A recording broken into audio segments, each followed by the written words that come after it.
మత్తయి గారు రాసిన శుభవార్త 13వ అధ్యాయము 31వ వచనం నుండి 35వ వచనం వరకు. యేసు మరి యొక్క ఉపమానమును ఇట్లు వారితో చెప్పెను. పరలోక రాజ్యము పొలములో నాటబడిన ఒక ఆవగింజను పోలి ఉన్నది.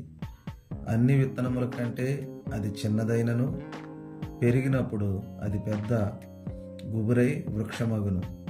దాని కొమ్మలలో పక్షులు వచ్చి గూళ్ళు కట్టుకొని నివసించును. ఆయన వారికి మరి ఒక ఉపమానమును ఇట్లు చెప్పాను.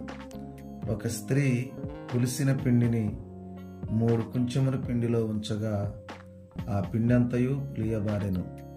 పరలోక రాజ్యము దీనిని పోలి ఉన్నది. యేసు జనసమూహములకు ఈ విషయములన్నీ ఉపమానములతో బోధించెను. ఉపమానములు లేక వారికి ఏమీ బోధింపడాయను. ప్రవక్త పలికిన ఈ క్రింది ప్రవచనము నెరవేరినట్లు ఆయన ఈ రీతిగా బోధించెను. నేను ఉపమానములతో బోధించెదను. సృష్టి ఆరంభము నుండి గుప్తమై ఉన్న వానిని బయలుపరిచెదను. ఇది క్రీస్తుని సువిశేషము. క్రీస్తువా మీకు స్తుతి కలుగునుగాక.